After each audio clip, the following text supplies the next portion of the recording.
Market లో ఏ course చేసినా రెండేళ్ల ముచ్చటే. కానీ ఏఐ అండ్ డేటా సైన్స్ నేర్చుకుంటే రాబోయే 10 ఏళ్ల వరకు మీ కెరియర్ కి తిరుగుండదు. అది ఒక్క ఇన్నోమాటిక్స్ తోనే సాధ్యం. నేను కాలేజ్కి వెళ్ళొస్తాను. వెళ్ళు. ఇంకో 10 రోజులేగా, నీ ఇష్టం వచ్చినట్టు తిరుగు. ఏంటి మాటలు అదోలా ఉన్నాయి? ఏంటి విషయం? ఏం లేదమ్మా, ఇప్పుడు కాలేజీకి వెళ్తున్నావుగా, తర్వాత మాట్లాడుకుందాం. లేదు, నాకు ఇప్పుడే తెలియాలి. మనసులో ఏముందో చెప్పండి. చెప్పటానికి ఏముంది, నా ఫ్రెండ్ కొడుకు కంప్యూటర్ చదువుతున్నాడు. పెద్దలంటే చాలా గౌరవం. నేను అతనికిచ్చి పెళ్లి చేద్దాం నిర్ణయించుకున్నాను. వచ్చే నెలలోనే పెళ్లి ఏర్పాట్లు కూడా చేస్తున్నాం. ఎవరిని అడిగి ఏర్పాటు చేశారు? ఎవరిని అడగాలి? చేసుకోవాల్సింది నన్ను అడగాలి. ఆ అవకాశం నువ్వు ఎప్పుడో పోగొట్టుకున్నావు. చదువుకోవాలని ఆశపడ్డావు. అయిన వాళ్ళందరూ వద్దంటున్నా నేను నిన్ను చదివిస్తున్నాను. కానీ నువ్వు చదువుకోకుండా సినిమాలంటూ తిరుగుతున్నావు. ఊళ్ళో వాళ్ళంతా నీ గురించి నానా మాట్లాడుతున్నారు. ఇక నేను ఎవరు చేసుకుంటాడు? అందుకే నా స్నేహితుడి దగ్గరికి వెళ్లి బతిమాలి ఒప్పించి కష్టపడి ఈ పెళ్లికి ఏర్పాటు చేశాను. మాట్లాడకుండా నేను చెప్పిన కుర్రాడితో తాళి కట్టించుకో. నాకు బలవంతంగా పెళ్లి చేస్తే వాడు నిద్రపోతున్నప్పుడు రాయితో తలపగ కొట్టి విధవగా ఇంటికి వచ్చేస్తాను. నిన్ను కన్న పాపానికి నీకు పెళ్లి చేయటం నా బాధ్యత. ఆ తర్వాత నువ్వు సొమ్మంగలిగా వస్తే ఏంటి, విధవగా వస్తే ఏంటి? నిన్ను పోషించగల శక్తి ఆ దేవుడు నాకు ఇచ్చాడులే. నువ్వు ఎలా వచ్చినా చూసుకుంటాను. ఎందుకు నన్ను ఇలా బలవంతి పెడతావు? నువ్వెందుకు వద్దని మడికేస్తున్నావు? నేను చదువుకోవాలి, నా కాళ్ళ మీద నేను నిలబడాలి. చదువుకో, బాగా చదువుకో. నిన్నెవరు వద్దన్నారు? నీకు పెళ్ళాక నీ భర్తతోనూ అత్తమామలతోనూ మాట్లాడి నేనే ఏర్పాటు చేస్తాను. ఇంకేం కావాలి? ఇప్పుడే పెళ్లి చేసుకోవడానికి మెంటల్ గా నేను ప్రిపేర్ అవ్వలేదు. ఇంకా 2 వారాల టైం ఉందిగా, ఈలోగా ప్రిపేర్ అవ్వచ్చులే. అయ్యో, మీకు అర్థమయ్యేట్టు ఎలా చెప్పాలో నాకు బాగానే అర్థమైంది. గానీ ముందు నీ ఫోటో ఇవ్వు, పెళ్లి కొడుకు పంపాలి. నేనేమి ఇవ్వను. ఇవ్వకు, వాళ్ళనే బయలుదేరి ఇక్కడికి వచ్చి నిన్ను చూసుకోమంటాను. అమ్మా, మీ నాన్న మాట వినవే. నేను నీకు పెళ్లి చూసిన తర్వాతే కన్ను ముయ్యాలనుకుంటున్నాను. నాకొచ్చే కోపానికి రాయితో వాడి తల పగలగొట్టడానికి ముందు నీ తల పగలగొట్టేస్తాను ముసల్దానా. అలా చేయవే. నన్ను ఇలా బలవంత పెడితే తప్పకుండా రేపు మీరు బాధపడతారు. బాధపడితే బాధపడ్డాంలే, మాకు పెళ్లి పనులు చాలా ఉన్నాయి. నీతో మాట్లాంటి. అమ్మా ఏంటిది రామా ఇలా బెదిరించెళ్తుంది?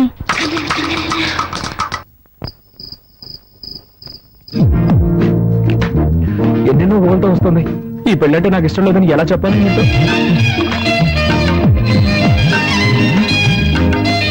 మాధవన్ కొంచెం ఓవర్.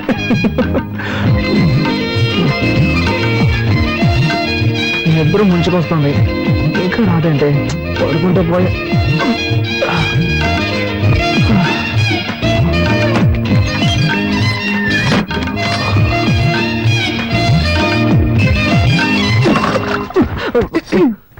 ఇది మా ఇల్లు, ఇది నా బెడ్రూమ్. నేను నాది అని చెప్పలేదుగా. చూడు మిస్టర్, తాళి కట్టానన్న హక్కుతో నన్ను వైఫ్ గా హ్యాండిల్ చేయాలన్న ఐడియా ఉంటే దాన్ని ఇప్పుడే గుర్తు చేయండి. ఏమంటే కొంచెం కూడా ఇష్టం లేకుండానే ఈ పెళ్లికి నేను ఒప్పుకున్నాను. ఓ అలాగా. నేను కూడా ఈ విషయం నీతో ఎలా చెప్పాలని ఆలోచిస్తున్నాను. నువ్వే దాన్ని ఈజీ చేసావు. ఇలా చూడు, నేనేమి నీ అందాన్ని చూసో ఆస్తిని చూసో నేను పెళ్లి చేసుకోలేదు. మీ నాన్న వచ్చి మా నాన్నని బతిమాలుకున్నాడు. మా అమ్మాయి ఊళ్ళమ్మడి తిరుగుతోంది, ఊళ్ళో వాళ్ళందరూ కాంట్రించి ఉమ్మేస్తున్నారు, దయచేసి తనకు జీవితాన్ని ఇవ్వమని బతిమాలుకున్నాడు. మా నాన్న వచ్చి నన్ను బతిమాలుకున్నాడు. సరే పోతే పోనీ అని జాలిపడే నీ మెళ్ళో తాళి కడితే నువ్వు రెచ్చిపోతున్నావే. లేకపోతే ఈ మొహాన్ని ఎవడు పెళ్లి చేసుకుంటాడు? హాయి గారు వైజాగ్ లో కింగ్ అనుకో. ఎంతో మంది మోడర్న్ ఫిగర్స్ నా వెంట పడుతున్నారు. హలో, మీరు వైజాగ్ లో కింగ్ అయితే నెల్లూరులో నేను క్వీన్ ని. ఎంతో మంది చొంగ కాచుకుంటూ నా వెనకాల తిరిగారు, అది తెలుసుకోండి. నీ కథంతా నాకెందుకు? నాకు నువ్వు నచ్చలేదు, నీకు నేను నచ్చలేదు. ఏదో పెద్దవాళ్ళ బలవంతం వల్ల మనం ఇద్దరం పెళ్లి చేసుకున్నాం. కొద్ది రోజులు ఇలాగే పోనీ, ఆ తర్వాత బాగా ఆలోచించుకొని ఎలా విడిపోతే మంచిదో అలా విడిపోదాం. నేనే డీల్ కి రెడీ. నువ్వు రెడీయేనా? నేను రెడీ. గుడ్. అయితే బయటకు వెళ్ళి పడుకో. Switch off the lights.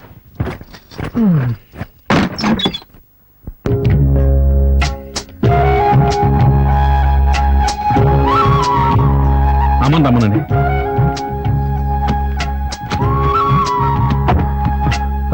భగవంతుడా, ఈ తల్లి లేని పిల్ల అత్తారింటికి వెళ్తుంది. అంతా నీదే భారం. తల్లి, నా బంగారు కొండ, పెళ్లి చేసుకుని చాలా దూరం వెళ్తున్నావు. మీ నాన్న బాధపడుతున్నాడు. కాస్త నవ్వుతూ మాట్లాడవే. నేను అంత దూరంలో పెళ్లి కొడుకుని చూడమన్నాను, ఆయన ఇష్టం చేశారు. నేనేం చేయగలను? బాగా బాధపడిని. మీ అత్తారింట్లో నోరు పారేసుకోకమ్మా, కాస్త అణుకుగా ఉండు. నోరే తెరవను. చాలా పర్వాలేదు, వదిలేయమ్మా. బాబు, ఉమ ఎంతో గారాభంగా పెరిగింది. అదేం చేసినా నా కోసం నువ్వు భరించాలి. అలాగే పోతే వెళ్ళగానే ఫోన్ చేయండి. ఇంకో విషయం, చెప్పండి అంకుల్. పెళ్ళైనా ఉమ చదువుకోవాలని ఆశపడుతోంది. మీ అమ్మా నాన్నలతో చెప్పేశాను. నువ్వు కూడా ఒప్పుకున్నావంటే మంచి విషయం కదా అంకుల్, నేనే ఏర్పాటు చేస్తాను. సరే పెళ్లి కూర్చో. వస్తాను. రత్నం ఆ. వర్జం రాకముందే బయలుదేరమనరా. సరేనమ్మా, బయలుదేరండి. మెల్లగా పోనాయనా. జాగ్రత్త జాగ్రత్త. అమ్మా ఉమా, వెళ్ళగానే ఫోన్ చేయి.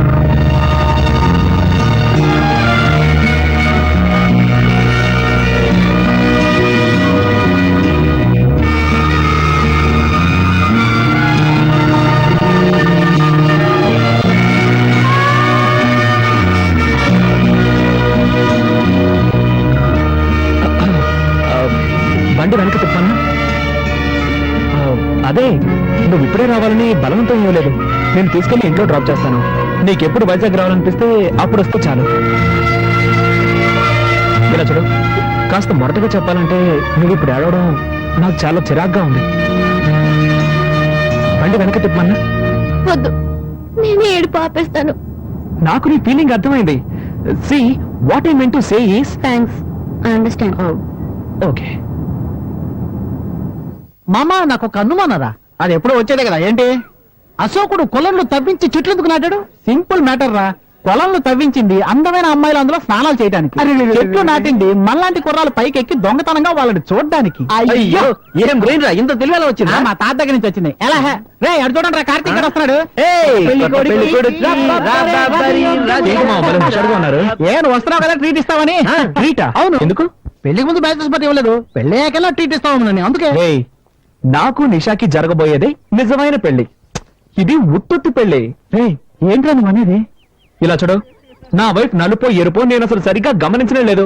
ఇంకెలా రమ్మిగుతావు నువ్వు ఒకడవి. అంటే మీరు చిన్న చిన్న టచింగ్స్ కూడా చేసుకోలేదా? ఒట్టు మావా, అలాంటివేమీ లేవు. అయితే మాకు ట్రీట్ ఇవ్వవా? ట్రీట్ ఇస్తాన్రా, కానీ నాకు జరిగిన బొమ్మల పెళ్లి కోసం కాదు. నాకు అసలు పెళ్లే జరగలేదన్న ఇమేజ్ ని మెయింటైన్ చేయడం కోసం. నాకు పెళ్ళైందన్న విషయం మన సెట్కు మాత్రమే తెలుసు. ఎవడి వల్లైనా ఈ విషయం బయటికి తెలిసిందనుకో, చెమడాలు ఒలిచేస్తాను. ఇంకో ముఖ్యమైన విషయం, నేను ఎప్పట్లాగే నిషానే ఫాలో చేయబోతున్నాను. నా మ్యారేజ్ ని గుర్తు చేసి నా ప్రయత్నాలను అడ్డుకోవాలని ఎవరు ట్రై చేయకూడదు, సరేనా? సరేరా. ఓకే, అయితే అందరూ రండి, ట్రీట్ ఇస్తా.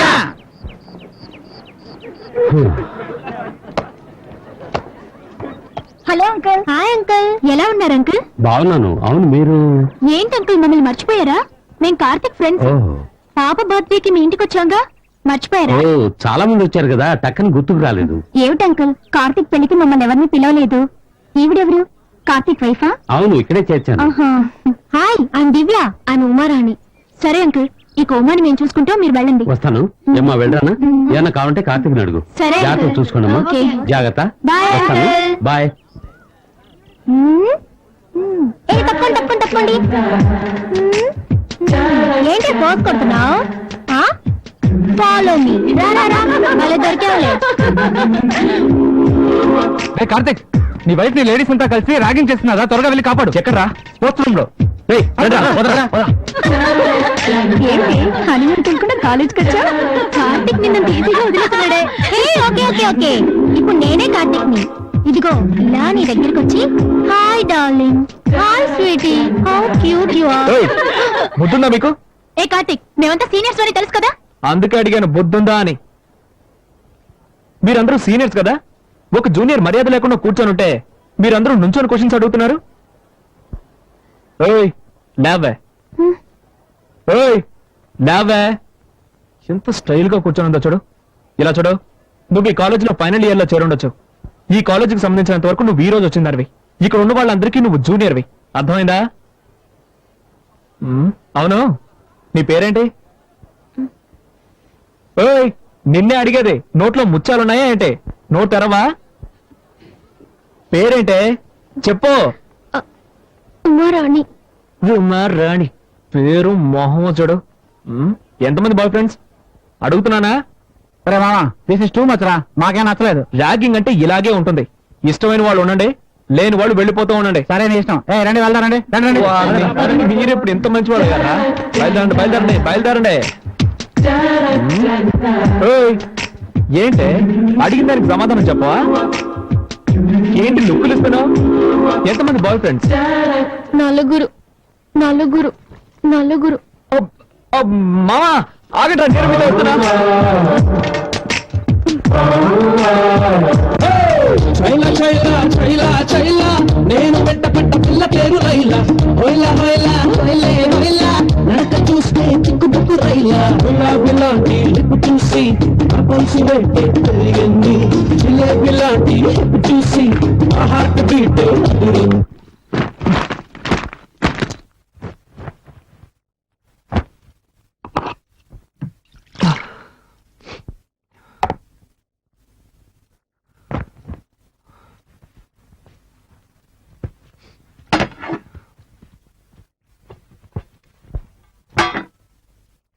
ఎక్స్క్యూజ్ మీ, నాకెవరి సహాయం అక్కర్లేదు. హెల్ప్ చేసినట్టుగా హెల్ప్ చేసి నైస్ గా అతుక్కుపోవాలని చూస్తున్నావా? ఈ ఇంట్లో పాప దగ్గర నుంచి తాతయ్య వరకు మంచి పేరు సంపాదించుకోవచ్చు, కానీ నా దగ్గర నీ పప్పులు ఉడకవు.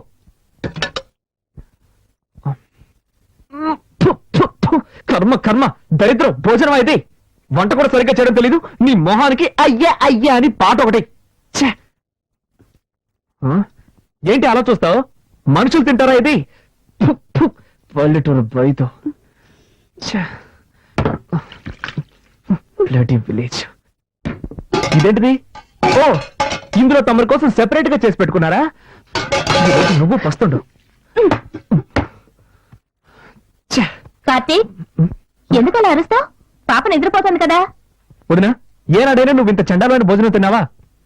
ఏం కార్తీక్, నిన్నటి వరకు మీ వదిన వంటని ఆహా ఓహో అంటూ పొగిడేవాడివి. ఈ రోజు నీ భార్య రాగానే నా వంట నీకు అంత చండాలమైపోయిందా? వదినా, అంటే ఈరోజు వంటలన్నీ నువ్వే చేసావా? మరి నీ ఇంట్లో ఇంకెవరు చేస్తారు? అది సారీ వదినా, sorry.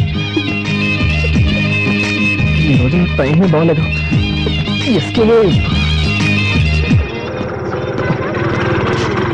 Excuse me sir, number 1630 ఇల్లే కదా? అవును, ఏంటి విషయం? పిజ్జా డెలివరీ చేయాలి సార్. పిజ్జానా? మీరు అడ్రస్ మారొచ్చినట్టున్నారు సార్. లేదు సార్, కొత్త నెంబర్ 69, పాత నెంబర్ 30. ఈ నెంబర్ ఇచ్చారు సార్ ఆర్డర్ చేసిన వాళ్ళు. ఇది మా ఇల్లే, కానీ మా ఇంట్లో వాళ్ళకి పిజ్జా అంటే ఏంటో తెలియదే. అదేదో ఒక వస్తువు అనుకుంటారు. ఖచ్చితంగా ఆర్డర్ చేస్తుంటారు సార్. సార్, మీ ఇంటి నెంబరే కదా 23831346. ఈ నెంబరే సార్, ఈ నెంబర్ నుంచి ఆర్డర్ వచ్చింది. నెంబర్ కరెక్టే, కానీ ఈ ఇంట్లో ఎవరయ్యా పిజ్జా ఆర్డర్ చేస్తుంటారు? ఎవరో ఒక లేడీ ఆర్డర్ చేశారు సార్. ఉండు వదినా, నువ్వేమైనా పిజ్జా కావాలని ఆర్డర్ చేసావా?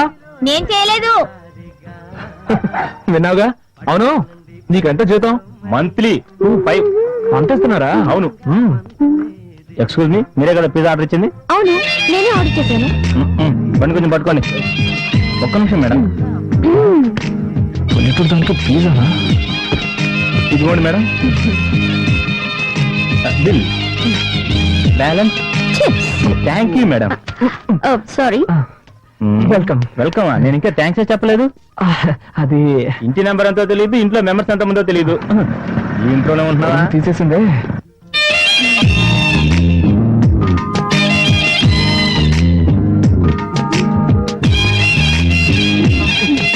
ఓకే, పిజ్జా యమ్మ టేస్ట్ గా ఉంది. ఒక పీస్ తింటావా? నాకు పిజ్జా నచ్చదు. Good night.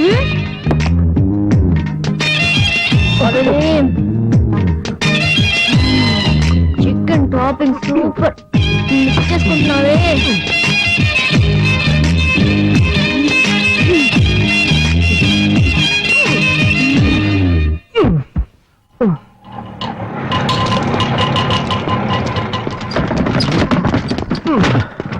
నమస్కారం బాబు. నమస్కారం. నమస్కారం.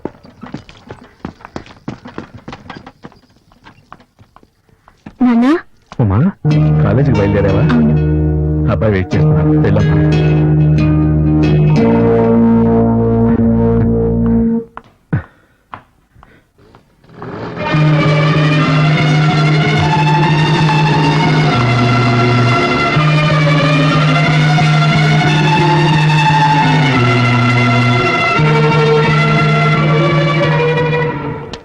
హాయ్. ఏమిటి అప్పటి నుంచి చూస్తున్నాను, ఇతను నన్ను ఫాలో చేస్తున్నాడు. నువ్వెందుకు అతన్ని చూడడం? పట్టించుకోకుండా రావచ్చుగా. అదేలాగా నా వెంటే పడుతున్నాడు అని ఫస్ట్ కన్ఫర్మ్ చేసుకోవాలిగా, లేకపోతే వేరేవన్నీ చూసుకోవచ్చు కదా. వద్దే, నా మాట విను. నీలాగే నేను కన్ఫర్మ్ చేసుకోబోయి నా కథ కడుపు వచ్చే వరకు డెవలప్ అయింది. అనుభవంతో చెప్తున్నాను, వింటే విను, లేకపోతే లేదు. తర్వాత నీ ఇష్టం. ఇటువంటి విషయాలు తేలిగ్గా తీసుకోకూడదు సుమా. ఏంట్రా అమ్మాయిల వెనక తిరుగుతున్నావు, సిగ్గుగా లేదు? ఏం లేదు మావా, అమ్మాయి నన్ను చూసినట్టు అనిపించింది, కన్ఫర్మ్ చేసుకోవడానికి ఫాలో అవుతున్నాను. వద్దురు రే, నేను కూడా ఇలాగే కన్ఫర్మ్ చేసుకున్నాను వెంటపడి ఊరు నుంచి తెచ్చుకున్న 3 సవర్ల బంగారం చేను సేట్ కోట్లో తాకట్టు పెట్టాను రా. అనుభవంతో చెప్తున్నాను వినుకో. ఏదో కాలేజీకి వచ్చామా, చదువుకున్నావా, డిగ్రీ పుచ్చుకున్నావా, వెళ్ళిపోయావా అని లేకుండా నీకు ఎందుకు ఇవన్నీ నేను. పంతులు గారు, నాకు పెళ్ళి ఎప్పుడు అవుతుందో కొంచెం చూసి చెప్తారా? నాయన కుజదోషం ఉంది, కాస్త లేట్ అవుతుంది. అలాగా, దానికి ఏమైనా పరిహారం చేయగలమా? అన్నవరం దేవాలయానికి వెళ్ళి సత్యనారాయణ స్వామిని దర్శించుకో, అంతా శుభమే జరుగుతుంది. అలాగే పంతులు గారు. ఉమా, కార్తీక్ మీతో ప్రేమగా అడుగుతాడమ్మా, ఇంటికి వెళ్ళకపోతుందో గాని. సరేనమ్మా. ఏంటమ్మా మౌనంగా ఉన్నావు, నీకే సమస్య లేదుగా? లేదత్తయ్య. ఏదైనా సమస్య ఉంటే ధైర్యంగా నాతో చెప్పు. నన్ను నీ అత్తయ్యగా అనుకోకు, నీ అమ్మని అనుకో. ఏమైందమ్మా? ఆయనకి నేను నచ్చలేదు అత్తయ్య. ఎప్పుడు చూసినా తిడతారు. ఇంట్లో అయినా పర్వాలేదు, కాలేజీలో కూడా తిడతారు. ఉమా, ఏడవకమ్మా. ఉమా, నువ్వు వాడిని దూరం చేసుకోకమ్మా. మా అబ్బాయి చాలా మంచివాడు. నా తర్వాత వాడిని చూసుకోవాల్సిన బాధ్యత నీదేనమ్మా. గుడికొచ్చి ఏడవకూడదు. అత్తయ్య, పాపతో పాటు మీరు వెళ్ళి ప్రదక్షిణ చేసిరండి. రామ్మా, వెళ్ళు. ఓం నమో విష్ణవే ప్రభవిష్ణవే శ్రీ వైశంపాయన. అమ్మా, వీళ్ళ కుటుంబం అంటే ఇంతే అనుకుంటాను. వీళ్ళ అన్నయ్య కూడా తక్కువైన వాడు కాదు. నా పెళ్ళైన కొత్తలో ఒక అమ్మాయితో పరిచయం ఉండేది. నేనంత తేలిగ్గా వదిలేస్తానా? ఆయన్ని ఎక్కడ నొక్కి పెట్టాలో అక్కడ నొక్కి పెట్టాను. ఇప్పుడు ఆయన చూసావుగా, నిల్చోమంటే నిల్చుంటారు, కూర్చోమంటే కూర్చుంటారు. అంతా మన చేతుల్లోనే ఉంది.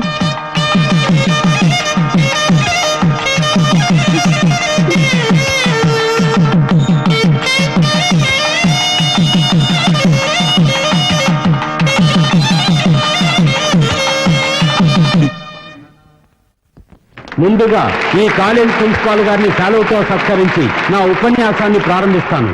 వేదికపై ఆసీనులయ్యున్న ప్రిన్సిపాల్ గారికి, ట్రస్టు నిర్వాహకులకు, భావి భారతదేశానికి ఆశాదీపాలైన విద్యార్థులకు, ఈ కార్యక్రమానికి విచ్చేసిన మీ అందరికీ ముసలాడు మైకి పట్టుకుంటే అసలు వాడు అసలే బ్రెయిన్ ఎటరు. మర్యాదగా నా మాట విని ఇక్కడ నుంచి ఎస్కేప్ అయిపోతాం. వచ్చాయి, నువ్వు ఎస్కేప్ అవ్వచ్చు. నా చదువు కోసం స్కాలర్షిప్ ఇస్తారు కదా. రే, నీకు ఇచ్చే 500 కోసం 50,000 ఖర్చు పెట్టి మీటింగ్ పెట్టారా? ఇదంత అవసరం అంటావా? చెప్పు మావా. మావా, ఒక వారం ఖర్చులకు వస్తాయి, వేరే దారి లేదు, కాస్త ఓర్చుకో. వాళ్ళ ఉన్నత విద్య కోసం ఒక సహాయ నిధిని మా తండ్రి గారి పేరు మీద నిర్వహించే ట్రస్ట్ నుంచి ఏర్పాటు చేయడం మీ అందరికీ తెలిసిన విషయమే. ఈ సంవత్సరం అన్ని పరీక్షల్లోనూ మంచి మార్కులు తెచ్చుకొని ఆదర్శ విద్యార్థి అయిన MCA ఫైనల్ ఇయర్ చదువుతున్న K. కార్తిక్ ని ఈ ట్రస్ట్ ఎంపిక చేయడమైనది. అతన్ని వేదిక మీదకి రావాల్సిందిగా కోరుతున్నాం.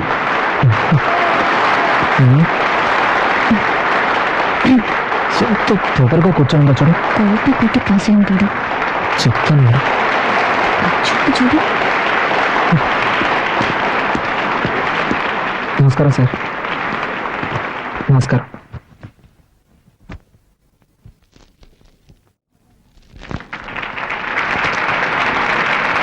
Thank you sir. నమస్కారం. నాకు సహాయాన్ని అందజేసిన గౌరవనీయులైన నాగిరెడ్డి గారి ట్రస్ట్కి, మా కాలేజ్ ప్రిన్సిపల్ గారికి నేను మనస్ఫూర్తిగా కృతజ్ఞతలు తెలియజేసుకుంటున్నాను. బాబు, థ్యాంక్ యూ సార్. ఒక్క నిమిషం సార్. ఈ శుభ సందర్భంలో ఈ అబ్బాయి గురించి ఓ అద్భుతమైన విషయాన్ని మీకు తెలియజేయాలని ఆశపడుతున్నాను. ఈ కార్తీక్ ఓ ఆదర్శ విద్యార్థి మాత్రమే కాదు, ఆయన ఒక మంచి భర్త అనే విషయాన్ని కూడా మీకు నేను తెలియజేసుకుంటున్నాను.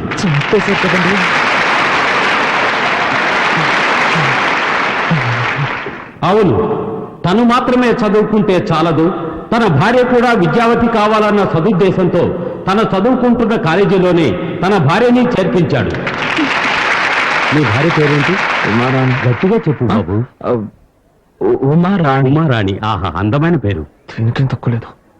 ఈ విద్యార్థి కార్తీక్ భార్య అయిన శ్రీమతి ఉమారాణిని వేదికపైకి ఆహ్వానిస్తున్నాను.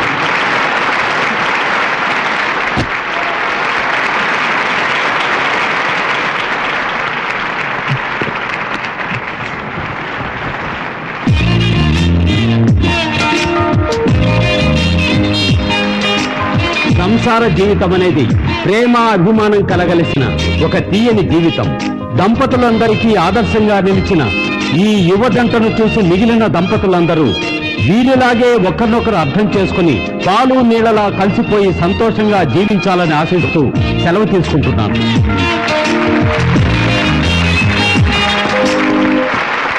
ఈ కార్యక్రమాన్ని జయప్రదం చేసినందుకు మీ అందరికీ నా ధన్యవాదాలు తెలియజేసుకుంటున్నాను.